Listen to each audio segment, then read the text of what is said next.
La bande dessinée que je souhaite vous présenter aujourd'hui est celle d'une jeune autrice espagnole traduite en français et parue cette année en août 2023 aux éditions Sarbacane. L'autrice en question s'appelle Béatrix Léna et la bande dessinée s'intitule Des mots à dire. Le 10 septembre 2021, ce jour-là, maman est descendue à la plage. Dès le début, ce texte, l'image et les planches qui suivent laissent entrevoir le drame. Entre ce que l'on suspecte être un tragique incipit et la fin du récit, Béatrix Léna, à travers sa jeune narratrice, Vera, née en 1985, va nous raconter la vie de sa mère, va nous raconter sa mère, Adela. Sur près de 30 ans donc, depuis les plus jeunes souvenirs qu'elle a d'elle, quand elle n'est encore qu'une enfant, quand elle a environ 4 ans donc, et qu'elle se rend compte que sa maman n'est pas une maman comme les autres. Que sa maman est en proie à de vives angoisses, qu'elle pense qu'un démon s'est emparé d'elle, qu'elle est la proie de délires paranoïaques, d'envies suicidaires, qu'elle est victime de puissantes migraines qui la clouent littéralement au lit et qui font qu'elle délaisse sa fille dans ses activités scolaires et périscolaires, ou alors, comme pire encore, comme si sa fille devait nécessairement être un doublon d'elle, pour exorciser ce mal, la conduit, alors qu'elle est toute petite encore, chez des rebouteux. Mais elle suspecte également son mari de la tromper, son fils, le frère de Vera, de fumer et de sécher ses cours, son voisin de palier de l'espionner ou d'être un suppôt de Satan,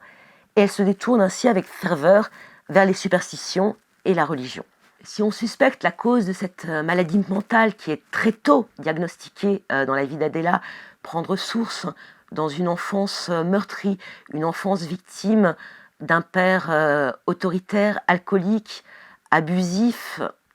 voire même incestueux, quand s'en suivent, pour tenter de soigner Adela, la médecine actuelle, la psychanalyse, la psychiatrie, les doses médicamenteuses, les hospitalisations, les internements, commence aussi pour la famille une période extrêmement douloureuse et difficile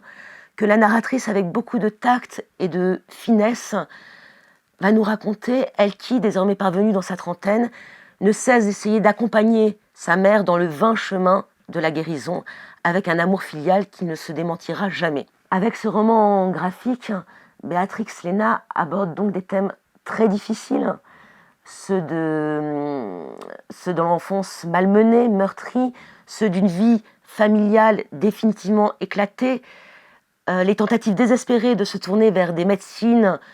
parallèles, des superstitions, l'échec de la médecine actuelle, de la psychanalyse, à proposer des solutions viables et pérennes, mais également au travers le prisme de cette maladie mentale qui s'est emparée de la mère de Vera, il y a cette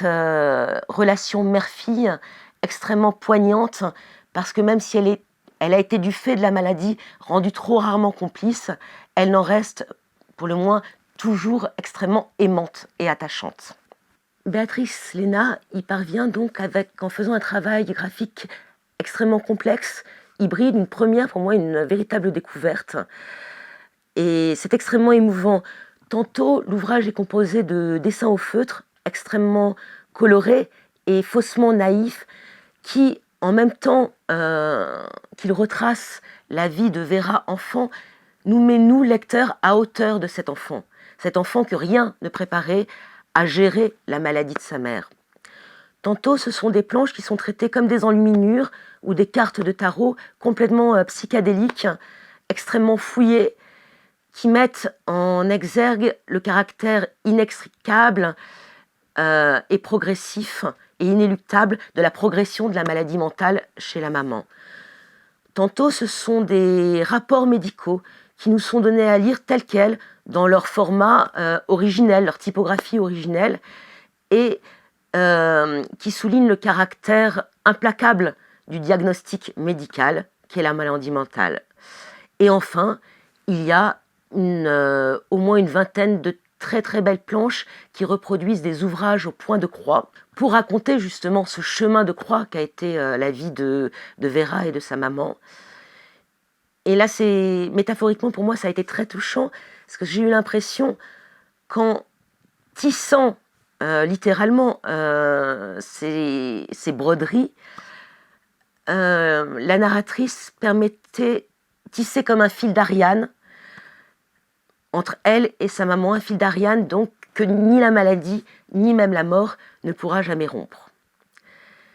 Donc ça a vraiment été une grande découverte, un grand coup de cœur que cet ouvrage de Béatrix Léna. Et merci beaucoup à Maipiu, notre libraire, de l'avoir mis en lumière, d'avoir mis en lumière ce récit qui, parce qu'il dit les mots à dire, parce qu'il les fait voir au point de croix, parfois, m'a permis à mon lecteur cette expérience cathartique extrêmement émouvante, très vraie et donc profondément salutaire.